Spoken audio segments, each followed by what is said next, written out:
Reddit stories. Kind of person to write a Reddit post, but here I am. My husband Mark and I have been married for 4 years, and for the most part, things have been stable, not perfect, but normal. We both work full-time and live in a small house with our 2-year-old cat, Luna, who's basically our fur baby. Mark's younger brother, Tyler, has always been complicated. He's 25, bounces between jobs, and tends to treat our home like a free Airbnb whenever things don't work out. I've tolerated it before he stayed with us for a week last year when his roommate stole his rent money, but this time things went from mildly annoying to downright disgusting. It started a few weeks ago when Tyler asked to crash with us again, claiming his new landlord was a psycho. Against my better judgment, I said fine, but only for a week. That decision turned into one of the biggest regrets of my life. At first, everything seemed fine. Tyler mostly kept to himself, playing video games in the guest room and leaving soda cans everywhere. He'd forget to clean up after himself, but I bit my tongue. It was only supposed to be a week, after all. Then, around day 5, I started noticing a smell in the hallway. At first, I thought Luna had an accident somewhere, even though she's never done that before. I cleaned her litter box, sprayed air freshener, and assumed it would go away. It didn't. A few days later, I found one of my yoga mats, the one I use every morning, reeking of urine, not cat pee, human urine. I couldn't wrap my head around it. I immediately checked Luna's litter box, perfectly clean. That smell wasn't even close to cat urine. It was sharper, stronger, almost sour. When I confronted Mark, he looked confused and promised to talk to Tyler. I overheard him later in the living room saying something like, "Dude, did you seriously pee on her stuff?" Followed by laughter and Tyler's voice saying, "It wasn't me, it was the cat." That's when I knew he was lying, and he was stupid enough to blame my cat. The cat excuse might have worked on someone else, but not me. I've had Luna since she was a kitten. She's spotless, picky, and terrified of loud noises. There was no way she'd suddenly start peeing on random things, let alone in the hallway. I started keeping mental notes of where the smell popped up. First the yoga mat, then 2 days later, my laundry basket, only my clothes, not Mark's, not Tyler's, mine. That's when my stomach dropped. This wasn't random. Whoever was doing it was targeting me. So I did something I never thought I'd have to do. I bought a small hidden camera off Amazon. I told Mark I wanted to check on Luna during the day. He didn't think twice. I set it up in the hallway, angled toward the laundry room where the last incident had happened. 2 days later, when I came home from work, I checked the footage, and there he was. Tyler, stumbling out of the guest room in his boxers, holding a beer can, looking right at my laundry basket, and relieving himself into it. I swear my blood went cold. I waited until Mark got home from work. My hands were shaking as I queued up the video on my laptop. I didn't even say anything at first. I just turned the screen toward him and pressed play. He leaned forward, confused, then froze. I watched the color drain from his face as Tyler appeared on screen mid-act. When the clip ended, the room was dead silent except for Luna's little bell jingling in the hallway.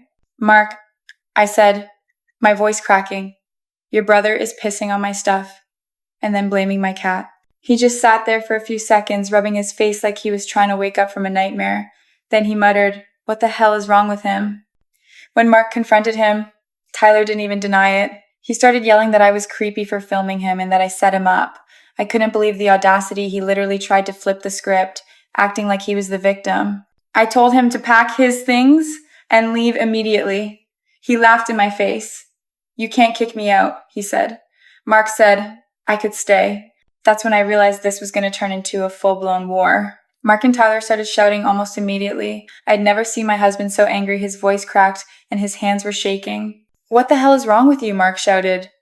"You peed on her things, man. How do you even justify that?" Tyler just sneered. "You're taking her side? She's been trying to get rid of me since day one. She hates me." That last part made me laugh bitterly. "You're damn right I hate you," I said. "You disrespected me, my home, and then blame my cat. Get out." He refused, said he had nowhere to go. Mark tried reasoning with him, saying he could stay one more night but had to leave in the morning. I snapped, absolutely lost it. "No," I said, voice trembling but steady. "He leaves tonight. I don't care if he sleeps in his car. He's not staying another hour under this roof." Mark hesitated. He looked torn, like he couldn't choose between me and his brother. That look hurt more than anything. Finally, I grabbed my keys and said, if he's still here when I get back, I won't be. Then I walked out and sat in my car for half an hour just shaking. When I came home later, Tyler was gone. The guest room was trashed, beer cans everywhere, a broken picture frame, and my missing phone charger. But the worst part? Mark was sitting on the couch, silent, staring at the wall. For the next few days, the house felt hollow, like something invisible had cracked between us. Mark barely spoke. When he did, it was in quiet, clipped sentences. Finally, on the fourth night, I couldn't take it anymore. You're mad at me, I said. Why? He sighed.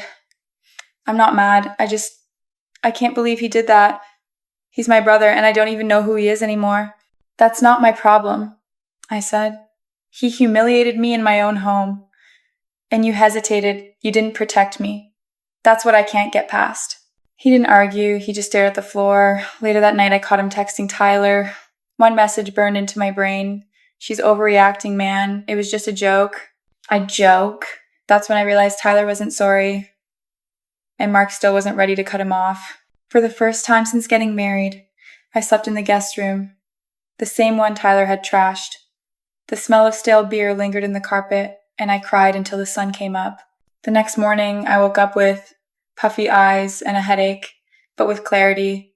I told Mark, I can't live like this. If you think what he did was a joke, or if you ever let him in this house again, I'm gone. For good. There was a long silence. Then he finally whispered, you're right. He picked up his phone, called Tyler on speaker, and said, you're not welcome here anymore. Don't call me until you've figured your life out. Tyler's response was a string of curses, but Mark hung up before he could finish. After that, the silence in our house felt different, not heavy, just quiet, healing. Mark apologized more than once, not in words, but in actions. Over the next few weeks, we really talked. He admitted that guilt made him blind. We started therapy soon after. Slowly, the resentment began to fade. Luna helped too, curling up on my lap as if she knew the house finally belonged to us again. 3 months later, the doorbell rang. It was Tyler, unshaven, messy, holding a duffel bag. Can I come in? Just for a few days? Before I could answer, Mark appeared behind me. His voice was calm, but final. No, you humiliated my wife in her own home. You don't get a second chance. Tyler scoffed. So you're choosing her over your own brother? I'm choosing respect, Mark said. Something you never learned. He closed the door. My heart was pounding, not from fear, but from relief. That night, we sat on the porch as the rain started to fall.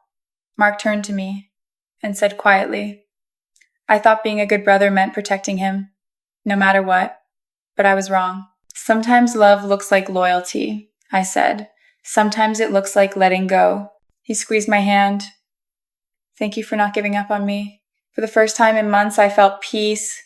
The house didn't feel haunted anymore. It felt like home again. And that's what I wrote when I finally posted this story on Reddit, not to vent, but to remind anyone reading, family doesn't give you the right to disrespect someone. Boundaries do not make you cruel. Because in the end, blood isn't what makes a home. Respect does.